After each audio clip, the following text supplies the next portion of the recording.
One of the major components of the recently signed Energy Independence and Security Act was an ambitious renewable fuel standard, RFS. I have always been and remain supportive of renewable fuels. However, as we all know, Congress doesn't always get things right. The laws we write are not always perfect and often require re-examination, corrections, and oversight, and certainly there are some legitimate concerns with using food for fuel that we need to continue to examine. I believe that the goal of that legislation was to meet the needs of sound energy policy, environmental policy, as well as national security. Many of the provisions in this new energy package that President Bush signed into law, in fact, meet that criteria. Unfortunately, after further examination and recent economic and environmental studies, the RFS may miss the mark in a few areas. For example, if the goal is to increase our usage of renewable fuel, we should examine the impact on cutting the import tariff, which would certainly bring hopefully a flood of renewable fuel to the market. I'll be asking our witnesses about that proposal. I want to be perfectly clear. I support the use and development of renewable fuels.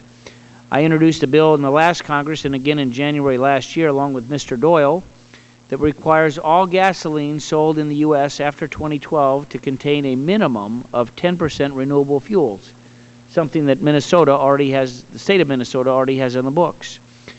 We are careful not to specify any one technology or source of fuel, allowing the market to fill the need, be it corn-based ethanol, cellulosic, or fuel from algae, other renewable source, perhaps even sugar. The new RFS does not allow our technology-neutral and feedstock-neutral model. I believe that this may be contributing to many of the problems with the RFS.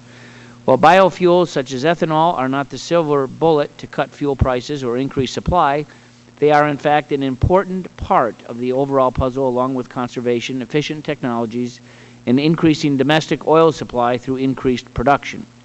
Under current law, there is no effective safety valve to allow for unforeseen difficulties in meeting the required ethanol volumes that last for more than a year, such as ethanol production shortfalls.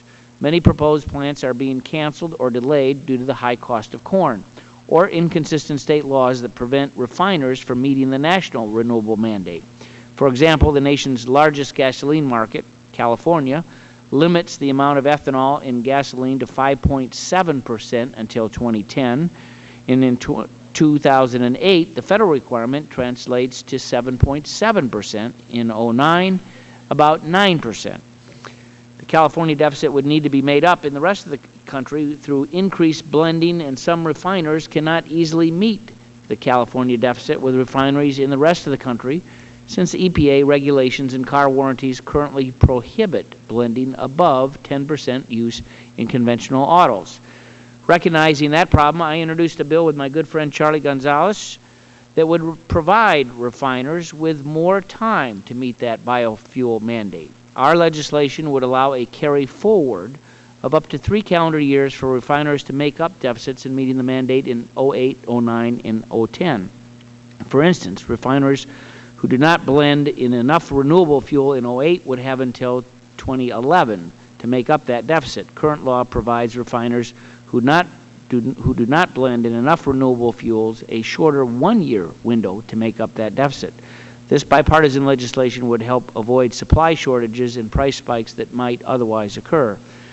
Now, I'm one that reads and signs all of my legislative mail, all of it. And one of the top issues that our constituents are concerned about is certainly the high cost of gasoline. The price of a barrel of oil is strongly entranced above $100. Today, the price is over $120, with no sign of retreating. Gasoline prices are on a path towards $4 a gallon, yet America's oil resources remain off limits to exploration. According to the federal government estimates, there is enough oil in deep waters many miles off our coast and on federal lands to power more than 60 million cars for 60 years. Additionally, if we advance the commercialization of the nation's 2 trillion barrel shale oil resource, we will meet the U.S. oil needs for over 2 centuries. It would be ideal if we could grow all of our own fuel. However, this is not a possibility, and if we overreach, we'll be creating even more problems.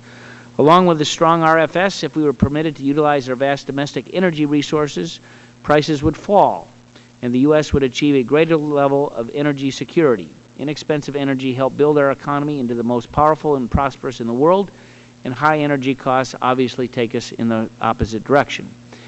We can all talk about alternative energy. Well, the alternative to our existing policy is to achieve lower prices along with energy security by relying on environmentally friendly American energy. American energy includes renewable fuels, coal to liquids, oil shale, and the vast reserves of domestic oil and natural gas that are being blocked by short-sighted policy. We owe it to the working families to pursue an energy policy with a vision of the future. We cannot stand idly by for another year and allow gas to go up to even perhaps $5 a gallon. At this point, I would like unanimous consent to put a letter in from API, which I have somewhere in my notes. And with that, Mr. Chairman, I yield back